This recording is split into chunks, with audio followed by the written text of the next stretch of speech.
voudrais vous parler de deux paramètres qui sont absolument fondamentaux pour pouvoir faire un swing de golf dit moderne. Alors, le premier concerne l'armement du club, mais cet armement de club ne peut se faire qu'au travers d'un grip adapté. Alors, pourquoi d'abord un armement ?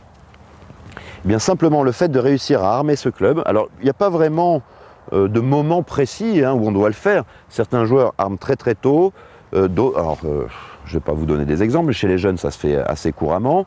Un joueur comme Rory McIlroy a tendance à armer assez tôt par exemple, et d'autres comme Paul McGinley par exemple, ou Retief Goosen, gardent le club sans armement assez longtemps, mais même si cela se produit tardivement, croyez-moi, en fin de backswing, on voit ce différentiel avec au moins un angle droit entre le shaft et l'avant-bras gauche.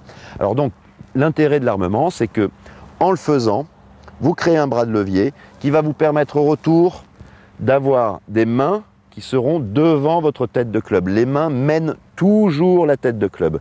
Il convient toujours, pour avoir une frappe lourde, d'avoir des mains qui sont devant la tête de club. Sans quoi, si l'inverse se produisait, la tête de club passe devant les mains, et ça donne quoi ?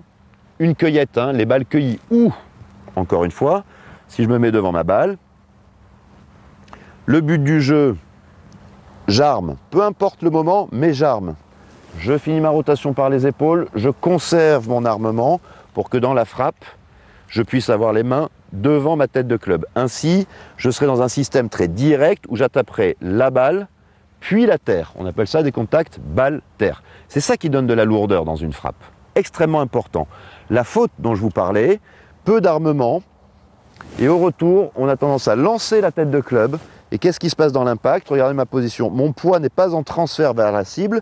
La tête de club passe devant les mains. Ça, c'est au mieux une balle cueillie, au mieux du mieux. Bien souvent, une gratte, quand le terrain est relativement lourd. Mais si le terrain est sec, ma semelle de club pourrait ricocher et du coup me faire également un top. Vous imaginez les fautes que l'on peut faire avec cette problématique de non-armement. Bien, voilà pour l'armement.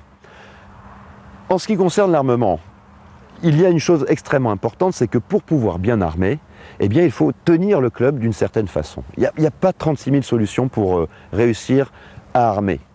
Je vais vous montrer et essayer de matérialiser idéalement la façon dont on doit tenir son club. Un bon grip, qui favorisera un armement, est un grip dont les Anglais disent qu'il est finger grip. On le prend dans les doigts. Alors, regardez. Ça part vraiment très très près là, de ma deuxième phalange de mon index et ça remonte sur la dernière phalange de mon auriculaire. Ça donne à peu près ça. L'erreur à ne pas faire, et vous le voyez sur vos gants, serait d'observer une usure ici. Cela voudrait dire que vous tenez votre grip bien trop dans la paume et regardez ce qui se passe. Si délibérément, je mets mon club trop dans la paume, je vais essayer d'armer. Et croyez-moi, je fais un effort important et le club finalement ne bouge quasiment pas. La notion d'armement ne fonctionne pas. Si en revanche, je remets mon club bien dans les doigts, là, je peux très très facilement armer. Eh bien, cette différence est fondamentale. Croyez-moi, ça peut vous permettre de gagner énormément de vitesse avec finalement peu d'efforts supplémentaires. Donc on est bien d'accord. Je vous remontre la paume de ma main gauche. Les deux traits parallèles sont précisément là où vous devriez, où vous allez maintenant placer votre club. Ceci, s'il y a une usure sur le haut de votre paume de main gauche, là, il y a un petit souci. En tout cas, ça veut dire que vous avez un palm grip, un grip de paume. Une fois que vous êtes effectivement dans les mains, grip dans les mains, pour tester que vous le tenez encore une fois de bonne façon, amusez-vous en plaçant l'avant-bras à peu près à hauteur de sternum à armer le club. Et en armant le club, regardez si votre tête de club est square, reste square.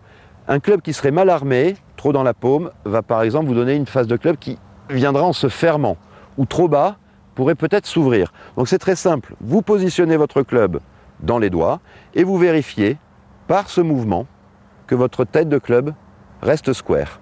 Vous pouvez même vous amuser, en plaçant la main droite, à continuer à faire ce mouvement et vous vérifiez, je le fais au ralenti pour que vous puissiez vérifier de vous-même, que la tête de club ne se ferme pas ou ne s'ouvre pas.